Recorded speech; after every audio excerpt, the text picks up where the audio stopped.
o hindi? Mag-i-invest ba ako sa aking project, sa aking self-improvement project, o ano man? We have to make decisions all the time if we're going to invest or not. Noong panahon ng propeta na maraming mga himalang nagaganap, ay nanalangin siya na huwag umulan dahil ang lupain ay masyadong maraming kasalanan. At hindi nga umulan at ang naging bunga, tagtuyot, taggutom. 1 Kings 17, 8-9, sinabi sa propeta ng Panginoon, sinabi sa kanya ni Yahweh, umalis ka rito, pumunta ka sa Sarepta sa lupain ng Sidon. May inutusan akong isang byuda na magpapakain sa iyo doon. There was drought, there was famine. Pagkatapos, ang magpapakain pa sa propetang ito, isang babaeng walang asawa, isang widow, who was obviously financially and socially weak. And Sidon was outside of Israel. The people there were Gentiles. So maraming kababalaghan ay tinuturo si Yahweh sa propeta. Sinasabi niya, ang magpapakain sa iyo ay isang biyudang babae at hindi siya Israelita, siya ay isang hentil. Isa siyang tagalabas ng Israel. 1 Kings 17, 10-11. Pumunta nga siya roon at nang papasok na siya sa pintuan ng lungsod, nakita niya ang byuda na namumulot ng panggatong. Sinabi niya sa babae, maaari po bang makiinom? Aalis na ang babae upang ikuha siya ng tubig nang pahabol niyang sabihin, kung maaari, bigyan mo na rin ako ng kapirasong tinapay. There was water. Little water left. May tagtuyot, walang tubig ang mga batis, walang tubig ang mga balon. Tapos humihingi siya ng tubig, pero bibigyan siya. Tapos, nung bibigyan na siya, sabi niya, siya nga pala, pakidagdagan mo na rin ng tinapay. May tinapay pa. May panulak na, may itutulak pa na hinihingi itong si prophet. 1 Kings 17, 12. Sumagot ang babae, saksi si Yahweh, ang inyong buhay na Diyos na wala kaming tinapay. Mayroon pa kaming kaunting harina at ilang patak na langis. Namumulot nga ako ng panggatong upang lutuin yon at makakain man lang kami ng anak ko bago kami mamatay. The situation was that bad that this woman was gathering firewood to cook her meager flour and an even more meager supply of oil for them to eat their last meal and then die of hunger. So sabi niya, saksi ang Diyos nyo. Kasi nga, hentil siya. So ang tinutukoy niya, ang Diyos ni propeta, ang Diyos ng mga Israelita. Sabi niya, wala kaming ready bread. All that there is was a handful of flour, little oil, and a few sticks that I have gathered to make fire.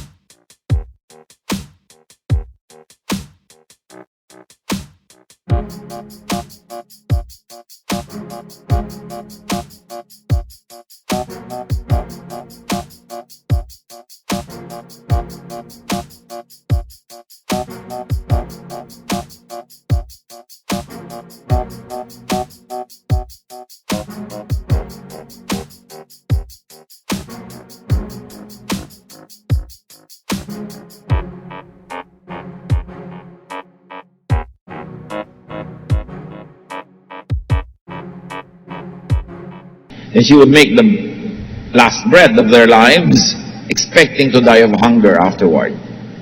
1 Kings 17, 13-14. Sinabi sa kanya ni Elias or Elijah, huwag kang mag-alala. Pumunta ka na at gawin mo ang iyong sinabi na magluluto ka ng kaprasong tinapay. Ngunit ipagluto mo muna ako ng isang maliit na tinapay at pagkatapos magluto ka ng para sa inyong mag-ina.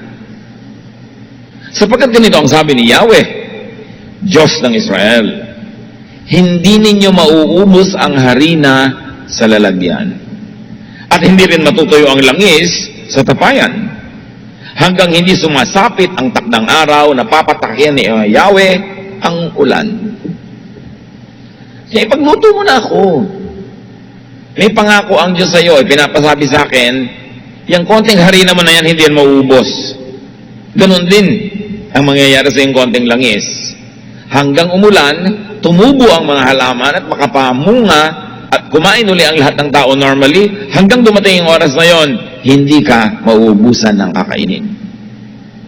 It was an assurance from a stranger, a prophet of a foreign religion, that everything would be fine. Pero may kakaiba. Bago siya at ang kanyang anak, ang propeta muna ang kakain. Pero sino ka? Kararating-rating mo lang dito. Foreigner ka pa, nakikiinom ka na nga, ihingi ka pa ng tinapay, tapos uunahin ka pa. Paano kung maubos na sa pagluluto lang para sa'yo? Dahil konti na nga, paano naman kami? Nauna ka pa. But the God of a foreign people promised food supply until rain comes. Kung kayo, gagawin nyo o hindi. 1 Kings 17:15, ginawa nga ng babae ang utos ni Elias. The widow indeed fed Elijah first. 1 Kings 17:15-16. Hindi naubos ang pagkain ni Elias at ng mag-ina sa loob ng maraming araw.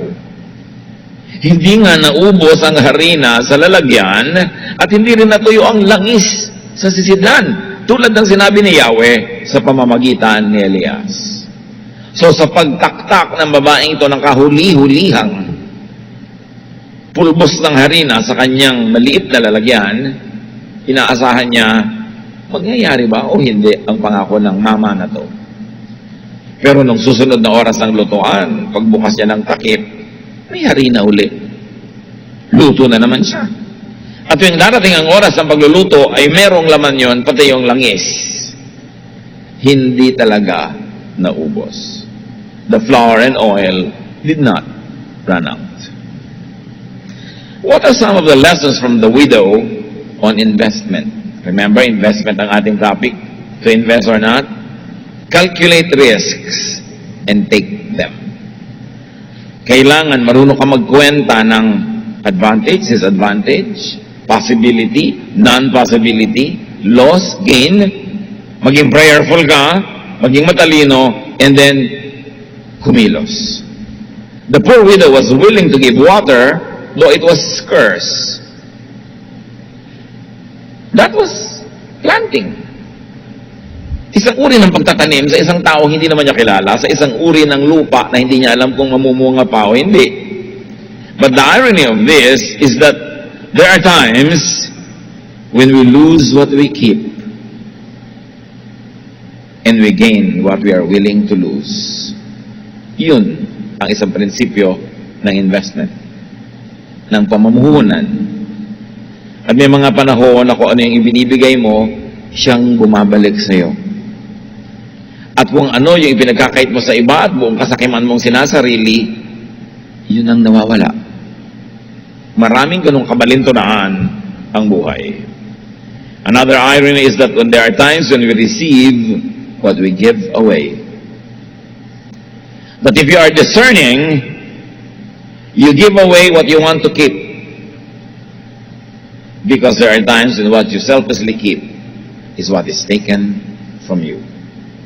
Luke 6:38, magbigay kayo at kayo'y bibigyan din. Hustong takal, siksik, liglig at umaapaw pa ang ibibigay sa inyo, sapagkat ang panukat na ginagamit ninyo sa iba ay siya rin gagamiting panukat sa inyo. The original context of this is giving forgiveness. Pagpapatawad. Na kung ikaw ay kuripot magpatawad sa kapwa, ay kuripot din magpatawad sa iyo ang Diyos. Kung masagana ka magpatawad, masagana rin ang pagpapatawad na tatanggapin mo. And this very specific idea could be extended to any form of giving of anything. Na kung ano ang ibinibigay mo ay siya mo ring tatanggapin, At kung paano ka tumakal ng ibinibigay, ay ganoon din ang pangtakal na gagamitin sa iyong tatanggapin. Ang tanong, what would the woman gain if she did the usual, like if she kept her capital, her water, her flour, and her oil, for self-preservation? Kung sinabi niya, aba, dapat wise. Konting tubig na lang to, bibigay ko pa. Huling bakot na to ng harina, huling patak na ng langis, ibibigay ko pa. No way! Kami muna. Kung ginawa niya yung karaniwan, at yun ang karaniwang gagawin ng marami, ano kaya ang maghihintay sa kanya? Alam niya, certain death. Sabi niya, ibibigay ko ba to? Sabi niya, pagka ginawa ko to, hindi mauubos ang langis ko, ang aking harina. Pag ibinigay ko to at hindi totoo yung sasabihin niya, mamamatay kami mag-ina sa gutom. Pero, pag hindi ko rin naman to ibinigay at kinain namin, mamamatay pa rin kami sa gutom kasi huli lang nga to eh. So, umandar ang utak ng babae. Sabi niya, I will take a risk. Kasi kung kakainin namin ito, mamamatay din kami sa gutom. Kung ibinigay ko sa kanya, mamamatay din kami sa gutom kung hindi matupad. Ang sabi niya, kung matupad, maganda ang posibilidad. What do you miss or lose by doing just the usual sa buhay na ito? Kung ginawa niya ang karaniwan na gagawin, kung pinangandar niya lang niya ang kanyang common sense, hindi niya ibibigay, kakainin niya, pero mamamatay sila. Tayo mga kapatid, sa ating pagiging napaka-practical, sa ating pagiging napaka-selfish, nililimit natin ang possibility to only what is usual. Meron na kaya tayong malalaking bagay na na-miss dahil sobra tayong wise? Magandang itanong yan sa ating buhay. What would the woman gain if she did the unusual, like if she gambled her capital?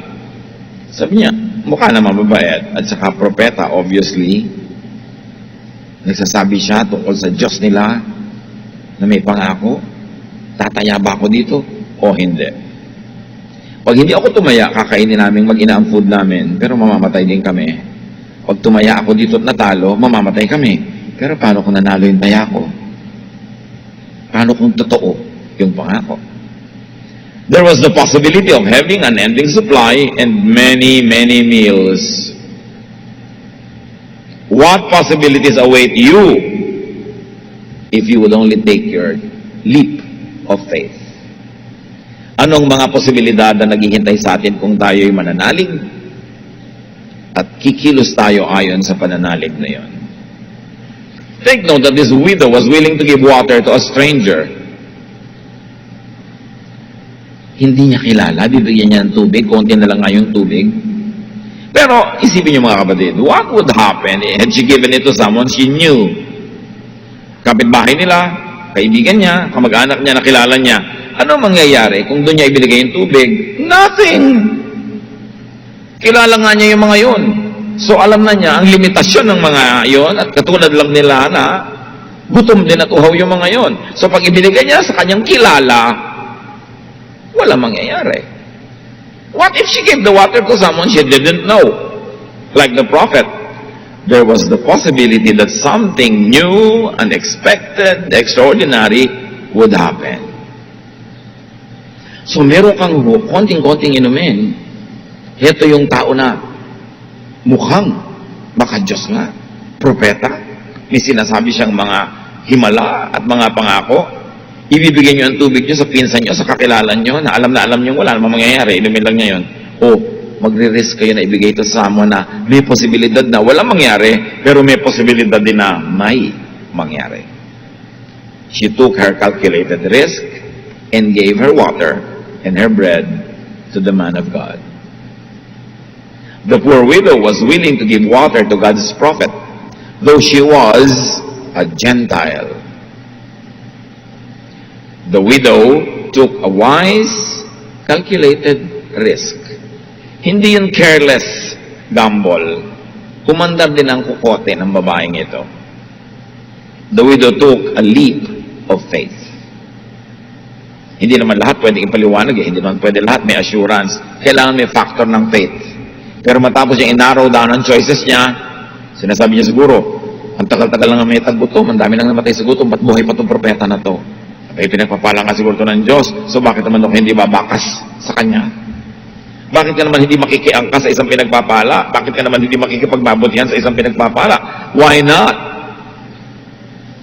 plant on soil that has the possibility to nourish your seed? There's a lesson from this widow. Invest in a person, in an enterprise that has great potential for fruitfulness. Mag-i-invest ka yung pinakamarami ng potential for success. According to some calculations that you will do. Not all calculations will be very accurate, but you've got to do some calculations. Masyado kayong kapos sa pera, may 3 kang anak, 4, isa lang pwede mong pag-aralin, eh mag-invest ka naman doon sa may potential na makakatapos. May mga manliligaw sa'yo. Meron isang super guwapo pero tamad. Meron isang super sipag pero di ka gwapuhan. Meron namang adik-adik. At meron naman na napakasarap kasama pero walang hanap buhay. Kanina mo i-invest ang buhay mo?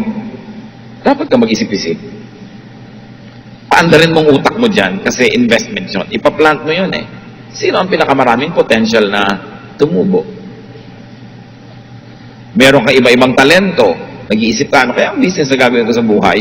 Tingnan mo ang sarili mo, ano bang kakayahan mo, anong talent mo, para may calculated risk ka. Ang gagawin mong negosyo, yung kaya mong paandarin, kahit umabsent lahat ng tao. Piling aasa ka sa iba, ay hindi magandang negosyo yon. Kasi pag umabsent yan, sarado ka. Ay, pag nag-iisip ka, ano kaya ang magandang lagyan ng konting resources ko sa aking investment? Now, the biggest investment of this widow was faith. The poor widow chose to believe the prophet. Her only 2 choices were clear. To not believe, bakit ako naniniwala sa'yo? Eh, paano kung hindi dumami tong langis, hindi dumami tong harina? Then eat a last meal and die of hunger anyway. Or, to believe and invest everything in that belief. Because even if the prophet did not deliver, and they ate the bread, silang mag-ina lang, mamamatay din naman sila eh. Faith can be a great multiplier. It was faith that multiplied her flour and her oil. What do you miss or lose by not believing? By not believing in God's promises? By not believing in others? By not believing in yourself? What do you lose? The woman chose to believe, and she acted on that belief.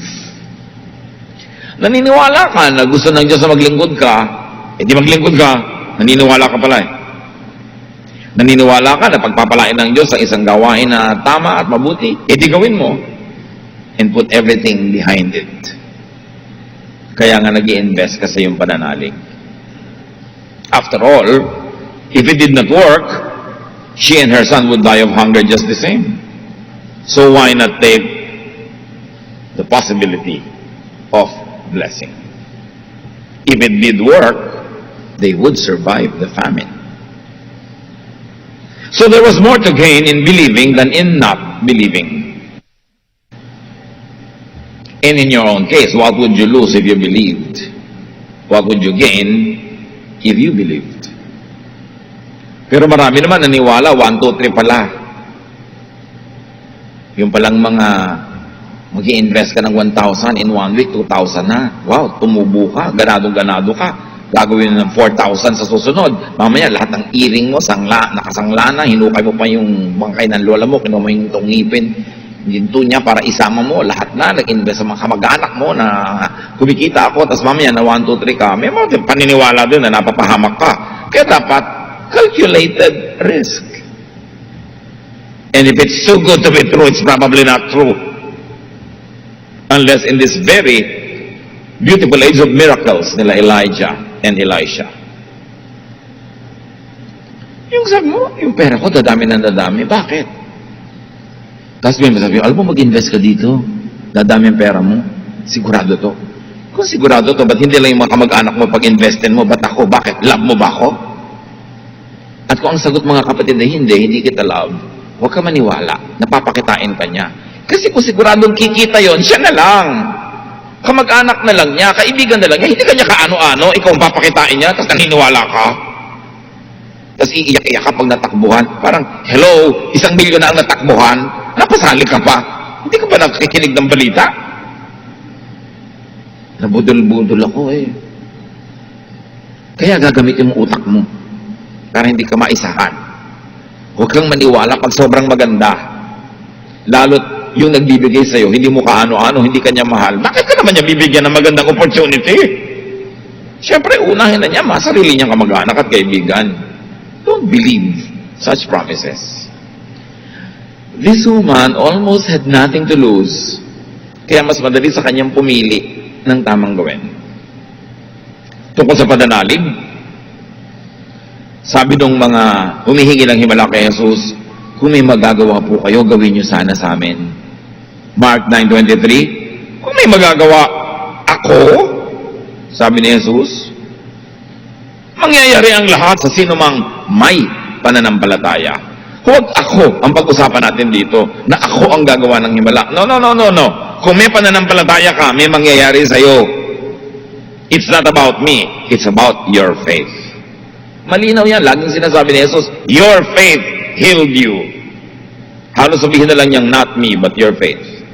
Kasi kung ako lang talaga yung healer at wala na ibang factor, hindi dapat lahat ng tao dito gumaling. Ba't ikaw lang? Yes, nandun ako sa factor, pero may faith ka na kumpleto yung cycle, kaya may nangyari. Your faith will make it happen.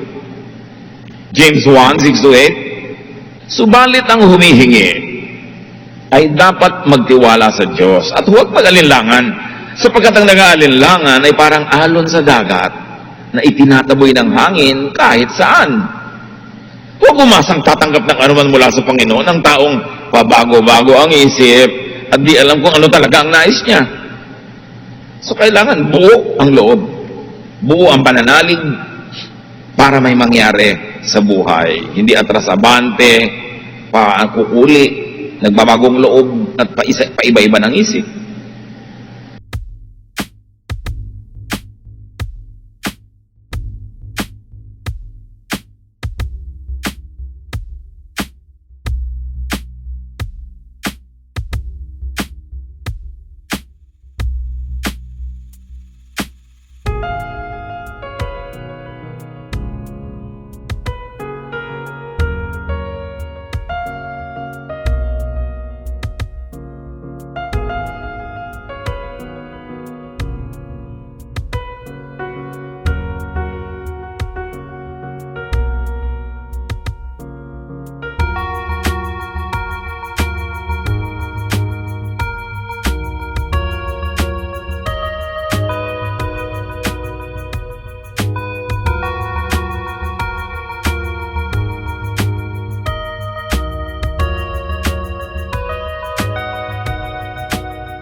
So let's bring the story back to where we are. What would you invest in faith? Ano ang ibinubulong sa inyo at inuudyok ng Espiritu na pwede niyong gawing investment in faith? Itanong niyo sa sarili, what could you lose for acting on that faith? Or what could you gain for acting on that faith? Mga tanong ito na tayo ang makakasagot sa oras ng ating pag-iisa, pagbubulay-bulay, pag-iisip-isip. Kaya pag nakakarinig tayo ng mga mensahe, dapat ang kasunod nun sa pinakamalapit at madaling panahon, magkaroon tayo ng panahon ng pag-iisa, pagbubulay-bulay, para maisip natin kung ano ang gagawin yung reaksyon sa nadidinig nating mga salita. Another lesson on investment, that we can give though we are needy. Pwede tayo magbigay kahit tayo kapos, o we should give because we are needy. Dapat nga tayo magbigay dahil tayo'y kapos. Sasabihin nyo, kapos na ako, magbibigay pa. Oo nga, kapos ka, kaya ka dapat magbigay. Kasi sa pagbibigay, doon ka nakakatanggap. Kung sa kakapusan mo, naging sobra ka ng kuripot, naging sobra ka ng makasarili, maramot, paliit ng paliit ang mundo mo, kasi ang panukat mo sa pagbibigay, ang siya magiging panukat sa pagtanggap mo rin. Kasi mo, mahirap ka na, generous ka pa. Hindi ba? Kung paano tayo nagbibigay, doon tayo tatanggap. So, mas mahirap ako, mas generous ako. Mas makasalanan ako na kailangan ko ng pagpapatawad, dapat mas generous ako sa pagpapatawad. Dapat kung anong gusto kong tanggapin, yun ang aking binibigay. Dahil yun ang batas na itinakda ng Diyos. Giving could be our ticket to receiving. Because you complete the cycle. God gives, you give back. At sabi ng Panginoon, ang ginagawa mo sa maliliit na taong ito, ginagawa mo rin sa akin. So, one way of giving to God is giving to small, needy people. Then you complete the cycle of giving. God gives and you return. God gives again and you return. The cycle repeats. Pero God gives, you keep it. Kasi kapos ako kasi may kailangan ako. God will still give you. You keep it. Kapos ako, may kailangan ako. The giving will stop. Kaya matalino yung babae. Mamamatay na lang sa gutom, ibinigay pa yung huli niyang pagkain. Kaya hindi siya namatay. Kahit si Jesus, sinasabi niya, those that keep their life will lose it. And those that give their lives will gain it. Proverbs 11:25, a generous person will prosper. Whoever refreshes others will be refreshed. Ang mapagbigay ay lalong yayaman. Ang mapagbigay ay lalong luluwag sa buhay sapagkat yung nagbibigay ng ginhawa sa iba ay pagiginhawahin din. You keep what you give away, you lose what you keep. This is a basic rule of life that is so clear in the Bible. But we should give to the right persons. May babae, hindi naman kahit kanino na lang binigay niya eh. May tama siyang binibigyan. Giving and investment is not limited to water and bread in the story because that particular can be universalized. Giving and investment could be of time, of attention, of kindness. Marami naman tayong pwede ibigay, hindi lang tinapay, hindi lang inumin. Kung ano ang meron tayo, iyon ang marapat nating ibigay. Huwag niyo ibibigay yung hindi inyo. Wala kayong kapera-pera, tapos gusto yung pamamigay ng pera, hindi dapat pera ang ibigay nyo. Dapat baka panahon, baka paglilingkod, atensyon, pagmamahal. You cannot give what you do not have. So you look into what you have, at yun lang dapat ang ibinibigay mo. Hindi ka dapat sobrang gastador, ginagastos mo, hindi mo pera. Hindi ka dapat sobrang parang Santa Claus sa buong bayan, wala ka naman sariling. Don't give what you do not have, because you will have to steal it.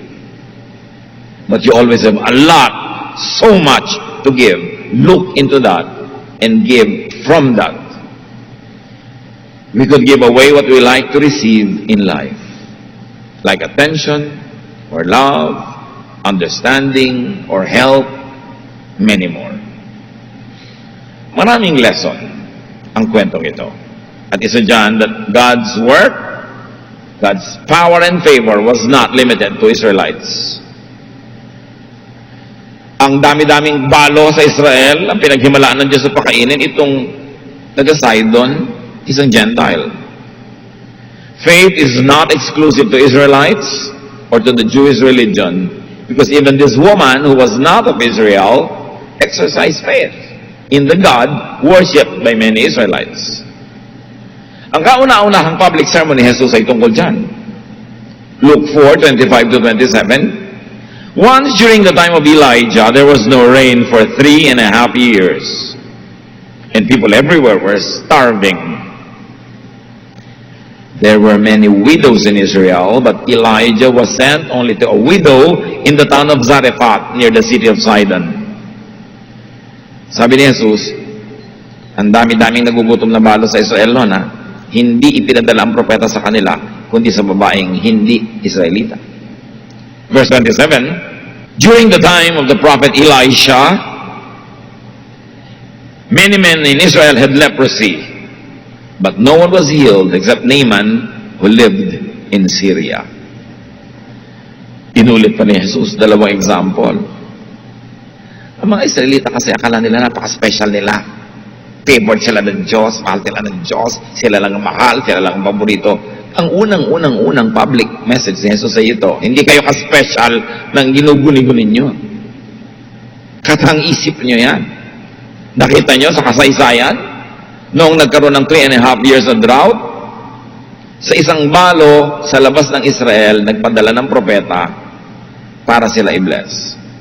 At sa dinami-rami ng may ketong sa Israel, si Naaman na Syrian, Gentile, hindi Jew, ang pinagaling ng Diyos. The message was not lost on the audience of Jesus. First public message niya, controversial agad, naggalit yung mga tao, kinaladkad siya palabas ng sinagog hanggang sa gilid ng bayan at ihuhulog siya sa bangin right after his first message. And the message was clear. God blesses anyone He blesses, Israelite or non-Israelite. There is no such thing as a special favor for Israel. Naggalit yung mga tao. At ang naging ending nun, pinatay siya. That aside, let us refocus on the issue of investment. By making the right investment in the right person at the right time, the widow found and enjoyed God's way. What was God's way of feeding her? When she opened her arms to the needy foreigner prophet. When she gave her water. When she gave her bread to the hungry foreigner prophet. God opened the way for her to be blessed immensely, beyond her expectation, beyond her imagination. Anong klase mga blessing ang naghihintay sa atin mga kapatid if we would act in faith? Invest in faith. In the right person, in the right enterprise, at the right time. Sabi sa Bible, no eye has seen, no ear has heard, no mind has conceived what God has prepared for those who love Him. Get out of the ordinary. Kung ang buhay natin sa ating pananalig ay napaka-ordinary, wala man lang nakikitang himala, invest in something miraculous. Do your calculation. Take calculated risk. Believe in what you believe and act on that belief. Invest in that belief. Para lumabas kayo sa ordinaryo at makaranas tayo ng extraordinary blessings. For this widow and her son, the way out of thirst and hunger was to give her water and her bread to the right person. Ang nagpapakain ay pinakakain. Pinakain ng balo ang propeta, pinakain naman siya ng Diyos, pati ng kanyang anak. God works in mysterious ways. What is your need? Ano bang need natin sa buhay? Dahil ba sa need na yon nagiging maramot tayo? Sobrang nagiging makasarili? Isinasara natin ang pinto ng blessing. Lalong sisidi ang ating pangangailangan kung tayo maramot. Pero kung tayo mapagbigay, maluwag sa ating puso, guided by the Spirit, kung kanino tayo nagbibigay at kung kanino tayo nagiging maluwag sa anumang bagay, sa ating sarili, sa ating kamag-anak, anumang project para sa mga kapuspalad, para sa mga nangangailangan, God will make a way for you. Your way out of your need is God's provision. And sometimes that provision is received by giving it away. Dear Lord, teach us. Teach us your way. At sa mga kapatiran, Panginoon, na nagkakaroon ng malaking pagkalito kung anong dapat gawin, show us the way. Sa mga nagigipit, para ang kaharap ay taggutom. Nakaraan na ang maraming taon ng gutom at pagod at hirap, ay parang marami pang darating. Lord, let your way prevail. Let your way open. But first, open our eyes, open our ears, and open our hearts so we can take your way in going to our destination, in solving the needs of everyday life, in surpassing, Lord, and overcoming the many trials and difficulties of daily life. Teach us your way. At sa lahat ng mga kaanak mo narito ngayon, na nagigipit, nakukorner, nahihirapan, let your way be our way out of this misery, of these issues,